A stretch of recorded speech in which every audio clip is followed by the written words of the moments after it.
BPSC के तहत समाहरणालय स्थित समीक्षा भवन में आयोजित समारोह के दौरान 40 नवनियुक्त शिक्षकों को नियुक्ति पत्र प्रदान किया गया। भागलपुर के जिलाधिकारी डॉक्टर नवल किशोर चौधरी, उप विकास आयुक्त प्रदीप कुमार सिंह व जिला शिक्षा पदाधिकारी राजकुमार शर्मा मौजूद रहे। तीनों अधिकारियों ने संयुक्त रूप से सभी नए शिक्षकों को नियुक्ति पत्र सौंपा। नियुक्ति पत्र पाकर नवनियुक्त शिक्षक काफी भावुक नजर आए। उन्होंने कहा कि 2 सालों से जिस पल का वे इंतजार कर रहे थे, आज वह इंतजार खत्म हो गया है। कार्यक्रम के दौरान जिला शिक्षा पदाधिकारी ने सभी शिक्षकों को शुभकामनाएं दी और उनके उज्जवल भविष्य की कामना की। नए शिक्षकों ने बिहार सरकार का धन्यवाद देते हुए कहा कि धैर्य और दृढ़ संकल्प के साथ इंतजार करने पर सफलता जरूर मिलती है। उन्होंने यह भी कहा कि वे इसी संदेश को अपने विद्यार्थियों तक पहुंचाएंगे। अगर आप इंतजार करते हैं और मेहनत जारी रखते हैं तो सफलता निश्चित मिलती है।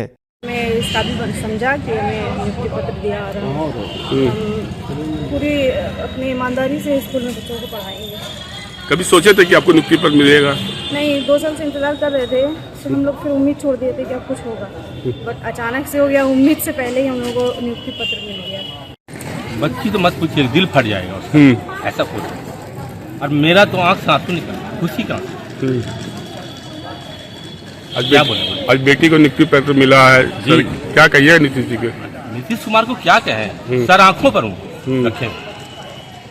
जीवन में कभी भी हमारे खानदान में किसी को नौकरी नहीं हुई। पहली नौकरी मेरी बेटी को बहुत तकलीफ से पढ़ा है। आंख में आंसू भी आ गया आपका? बहुत तकलीफ से पढ़ा है। खुशी का आंसू है? जी बिल्कुल खुशी का। क्या कहिएगा? हाँ, कलेजा गंजा बोलता है कि मुंह को आने लगा। मैं इतना खुश हूँ कि यार क्या हम बता। हम समझे कि अब मेरा बिहार कितना उज्जवल और कितना बढ़िया है। पहले नहीं समझते थे, माने कि बिहार को क्या, हम लोग कहीं भी जाते थे तो बिहार कुछ नहीं है। बिहार बहुत कुछ मिला, बहुत बड़ा दौलत है। क्या कहिएगा नीतीश जी को? नीतीश कुमार को क्या कहें, वो तो भगवान स्वरूप। क्या नाम हुआ? शब्बीर अहमद। बिहार में नई सरकार बनते ही अतिक्रमण पर कार्रवाई लगातार जारी है। भागलपुर में अतिक्रमण के खिलाफ प्रशासन की कार्रवाई जारी है। अभी प्रशासन फाइन लगा रही है, इसके साथ ही चेतावनी दी जा रही है कि दोबारा अतिक्रमण न लगाएं। आज फिर तिलकामांझी हटिया रोड में ट्रैफिक डीएसपी ने नगर निगम के अधिकारियों व कर्मचारियों के साथ मिलकर सभी दुकानों के सामने से अतिक्रमण को हटाया। अधिकारियों ने बेतरतीब तरीके से लगे वाहनों के चालान भी काटे। वहीं तिलकामांझी क्षेत्र में तकरीबन 12,000 के चालान काटे गए। अधिकारियों ने बताया कि तिलकामांझी 0 माइल स्टेशन समेत अन्य इलाकों से अतिक्रमण हटाया जाएगा। दुकानों के सामने अतिक्रमण को प्रशासन खुद तोड़ने के साथ सख्ती से पेश आएगी। अभी आपको भागलपुर जिला में अतिक्रमण के खिलाफ नगर प्रबंधक और अतिक्रमण पदाधिकारी प्लस ट्रैफिक डीएसपी के संयुक्त अभियान से आपके भागलपुर को जो भी स्थायी अस्थायी अतिक्रमण किए हुए हैं उन पर कार्रवाई की जा रही है तथा उनसे अपील भी की जा रही है कि जो व्यक्ति अभी हटा रहे हैं वो दोबारा ना लगाए, नहीं तो आप पर आर्थिक दंड बढ़ते चला जाएगा और फिर आप भी पछताएंगे, बार बार पछताएंगे। आप हमको सहयोग करें, जनता को सहयोग करें, आप अपने शहर को खूबसूरत और स्मार्ट बनाएं। अगर इसके बाद नापी होगा और जिनका अस्थाई परमानेंट बना हुआ है उसको तोड़ा जाएगा। आप अपने से खुद सोच लें कि आप कितना दूर तक अस्थाई कब्जा किए हुए हैं, खुद हटा ले तो अच्छा है, नहीं हटाएंगे तो फिर तो मजबूरन हम लोग को हटाना पड़ेगा। लेकिन आपसे एक ही अपील है कि जिनको हटाया जा रहा है वो फिर दोबारा ना लगाएं। एक ही काम के लिए प्रशासन को आप तंग करेंगे तो हम आप पर आर्थिक दंड बढ़ाते जाएंगे। ये है कि पहले हम आपके शहर को जो अस्थायी है उससे मुक्त कर दें, लोगों को राहत हो जाएगी और फिर उसके बाद पूरे अभियान को रोड के हिसाब से नापी होगी और नापी के बाद अगर आप कहीं भी अस्थायी कंस्ट्रक्शन किए हुए हैं तो उस पर कार्रवाई। आपके शहर में एक ऑटो स्टैंड बस स्टैंड के पास बना है, खूबसूरत बस है और सुविधा के साथ बना है।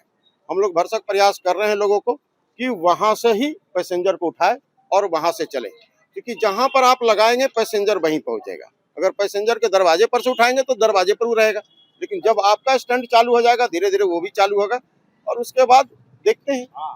बहरहाल इस सप्ताह हम लोग प्रयास करते हैं ऑटो यूनियन से भी बात करके और टोटो वाले से भी व्यक्तिगत बात करके कि उनकी सुविधा के लिए वो बनाया गया, वो अपने सुविधा का उपयोग करें।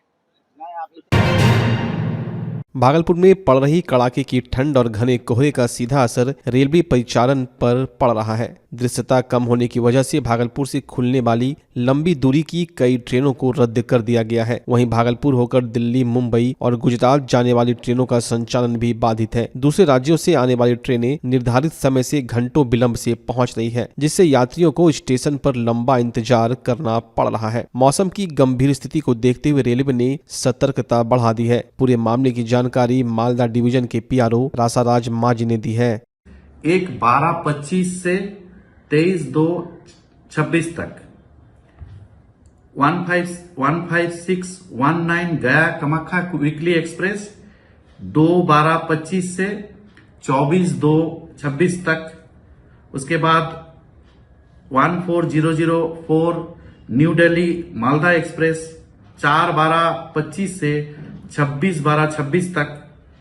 14003 मालदा न्यू दिल्ली एक्सप्रेस 6/12/25 से 28/2/26 तक। 22406 आनंद विहार भागलपुर गरीब रथ एक्सप्रेस 3/12, 10/12, 17/12, 24/12, 31/12, 7/1/26, 14/1/26, 21/1/26, 28/1/26, 4/2/26, 11/2/26, 18/2/26, 25/2/26 और 22405 भागलपुर आनंद विहार गरीब रथ एक्सप्रेस 4/12/25, 11/12/25, 18/12/25, 25/12/25, 1/12/26, 8/1/26, 15/1/26, 22/1/26, 29/1/26, 5/2/26, 12/2/26, 19/2/26 और 26/2/26 तक रद्द किया गया है। यात्रियों से अनुरोध है कि यात्रा से पहले ट्रेन का अपडेट स्थिति अवश्य जांच लें। त्योहारों और लगन के मौके पर महंगाई को दीजिए मुंहतोड़ जवाब। जी हां, त्योहारों और लगन के मौके पर सबका फेवरेट कॉब लेकर आया है नया डिजाइन और ताजा स्टॉक, वो भी शानदार ऑफर के साथ। जी हां, बाय 1 गेट 3, बाय 2 गेट 6 और सबसे धमाकेदार, कोई भी जूता ले जाएं सिर्फ 800 में। यहाँ आपको मिलता है formal shirt, pant, cotton pant, jeans, T shirt, casual shoes और साथ ही एसेसरीज की शानदार रेंज। तो स्टाइल पर नहीं पड़ेगा भारी महंगाई, ये है कॉब का वादा। हमारा पता है DN Singh road, Kharmanchak, Hariom Lakshmi Narayan jewellers के बगल में भागलपुर। कॉब फैशन का नया अंदाज अब हर किसी के पहुंच में। भागलपुर में श्रीनिधि इंटीरियो में आ गया है सीजन का सबसे धमाकेदार ऑफर। हर प्रकार के फर्नीचर आइटम की खरीद पर भारी छूट।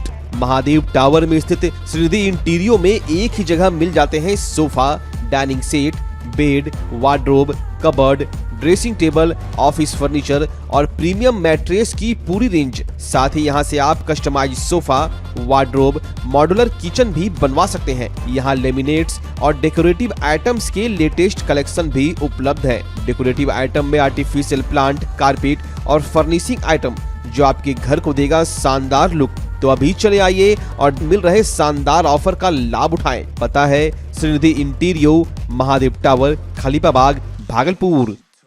भागलपुर का पहला NABH मान्यता प्राप्त अस्पताल ओम ENT एंड मैटरनिटी हॉस्पिटल। यहाँ मिलती है कान, नाक, गले और मैटरनिटी संबंधित अत्याधुनिक सुविधाएं। यहाँ ब्लडलेस और दूरबीन विधि, एंडोस्कोपी, ब्रोंकोस्कोपी और मॉड्यूलर ऑपरेशन थिएटर की सेवाएं 24 घंटे उपलब्ध है। साथ ही यहाँ ऑडियोलॉजी और स्पीच थेरेपी की भी सुविधा उपलब्ध है। महिलाओं के लिए मॉड्यूलर लेबर टेबल और सिजेरियन सेक्शन टेबल के साथ 24 घंटे संपूर्ण मैटरनिटी की सुविधा उपलब्ध है। साथ ही यहाँ बांझपन के इलाज के लिए सेवाएं उपलब्ध है। हमारे यहाँ कैशलेस सुविधा उपलब्ध है। हमारा लक्ष्य आपकी सेहत और सुरक्षा। ओम ENT एंड मैटरनिटी हॉस्पिटल, हर कदम पर आपके साथ। नमस्कार, मैं डॉक्टर अजय कुमार सिंह, शिशु रोग विशेषज्ञ, बिहार झारखंड में अग्रणी मेरा स्नेह अस्पताल, जो सबसे पहले बिहार झारखंड में कृत्रिम श्वसन मशीन यहाँ आया, ब्लड गैस एनालाइजर आया और एक नायाब मशीन क्रिटिकूल जो देर से हुए बच्चे में इलाज में बहुत सक्सेसफुल है और वह विकलांगता से बचाता है और बचने की संभावना बढ़ती है। वो मशीन जो देर से रोया बच्चा है उसमें 3 डिग्री कम टेम्परेचर पर रखा जाता है और 3 दिन के लिए रखा जाता है, लेकिन वो 6 घंटे के अंदर उसको उसमें रखना पड़ता है। तो आप इसका लाभ उठाएं। और दूसरी बात, जो आयुष्मान योजना है उसके तहत 5 लाख का चिकित्सा आप अपने नवजात के लिए, बच्चों के लिए आप यहाँ उपलब्ध है, उसको ले सकते हैं। ध्यान रहे कि 5 साल के कम के उम्र में के बच्चों को आयुष्मान कार्ड की अलग से ज़रूरत नहीं है। यदि आपके माता पिता ये का नाम है तो वो इसमें लाभुक हो सकता है और आप इसका लाभ उठा सकते हैं। धन्यवाद।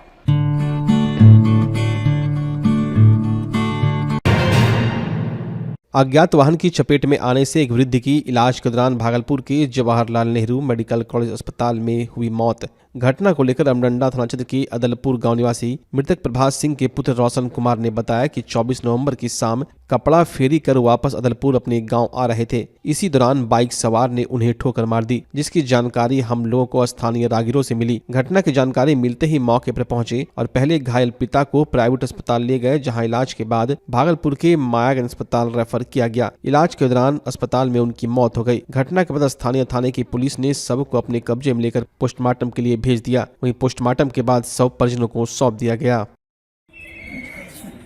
वही 24 तारीख को पापा शाम में लगभग 6 बजे आ रहे थे कपड़ा बेच करके पैदल रोड साइड से, अपने साइड से, तो पीछे से बाइक वाला धक्का मार दिया। अच्छा, नशा में था शायद बाइक वाला? हाँ, शायद नशा में था। कहाँ घटना घटा था? ये घटना है अदलपुर, गांव अदलपुर है। अच्छा। और पोस्ट मदरगंज थाना अमडंडा जिला भागलपुर का। 22 तारीख 24 को। तो क्या इलाज के लिए कहाँ लाए उनको? इलाज के लिए तो पहले ले गए थे श्री राम मेडिकल, अच्छा, इमरजेंसी, और फिर शिव शक्ति। तो फिर वहाँ पे दोनों जगह करने मतलब बहुत पैसा खर्चा किए, 2 लाख। फिर सब जगह करने के मतलब नहीं बोल रहे थे, तो फिर लास्ट में मायागंज लेके आए। वहाँ पर आने के बाद 2 दिन के बाद फिर मतलब पापा। कब हुआ था? कब रात में? हाँ, 24 तारीख को शाम। नहीं, डेथ कब हुआ उनका? कल 1 तारीख को 6:30 साढ़े 9 बजे रात में। क्या नाम था उनका? प्रभास सिंह। एक्चुअल रहने वाले अदलपुर के हुए। कितने भाई बहन हो तुम लोग? 3 भाई 1 बहन। सबका शादी ब्याह हो गया है? नहीं। क्या करते थे पापा? वो फेरी का काम। कितना उम्र होगा पापा का? 50 और 55 के बीच में। भागलपुर की घोगा थाना क्षेत्र के फुलसिया गांव में उस समय मातम छा गया जब गांव के रहने वाले मनोज मंडल की ट्रेन से गिरकर मौत हो गई। मिली जानकारी के अनुसार मनोज मंडल धुलियान पैसेंजर ट्रेन से अम्मापाली स्टेशन से अपने घर लौट रहे थे। इसी दौरान पक्की सराय के पास वे अचानक ट्रेन से गिर पड़े, जिससे उन्हें गंभीर चोटें आईं। घटना को देखने वाले ग्रामीण तत्काल मौके पर पहुंचे और घायल मनोज मंडल को प्राथमिक उपचार के लिए स्थानीय निजी अस्पताल ले गए, जहाँ उनकी हालत गंभीर होने पर डॉक्टरों ने मायागंज अस्पताल रेफर कर दिया। मायागंज अस्पताल में इलाज के दौरान मनोज मंडल ने दम तोड़ दिया। परिजनों के अनुसार मृतक मनोज मंडल मजदूरी करके अपने परिवार का भरण पोषण करते थे। उनकी मौत के बाद परिवार पर दुख का पहाड़ टूट पड़ा है। पहले में चढ़ा, अब भागलपुर के लिए टिकट कटाया, काम करने के लिए भागलपुर उतरता, और चलते ट्रेन में गिर गई। कहाँ पे गिरे? ये पक्की सराय के बीच में। पक्की सराय। घर कहाँ हुआ? किसान नगर फुलकिया। क्या करते थे? रोज मजदूरी, मतलब डेली मजदूरी वगैरह करके? कितना उम्र है? 50। उनके बाल बच्चे कितने हैं? 3 लड़का 2 लड़की। पत्नी का नाम क्या है? पूनम जी। उनके पिता का नाम क्या है? श्री संतलाल मंडल, स्वर्गीय संतलाल मंडल। इसी घटना की जानकारी कैसे मिली आपको? जानकारी मिला, इसका डायरी से हम लोग को जानकारी फोन किया आपको पब्लिक में, तब हम ग्रामीण में। हाँ, तब हम लोग पहुँचे। आप कहाँ पहुँचे? यहाँ से जब हम लोग पहुँचे तो तब तक में ग्रामीण ने उठा के उसको अथी में तत्काल इलाज के लिए ले गए। उसके बाद वहाँ से जो है कि रेफर कर दिया था हम लोग मायागंज आए। यहाँ कितना देर इलाज चला? यहाँ जैसे चिट्ठा उठा कटेते कटेते जांच उच करते करते नियुक्त हो गया। पुलिस जीआरपी या आरपीएफ आई थी? नहीं आई। आप लोग अब यहाँ पर मृत्यु के बाद अभी इनकी पोस्टमार्टम की प्रक्रिया हो रही है। आप कौन है?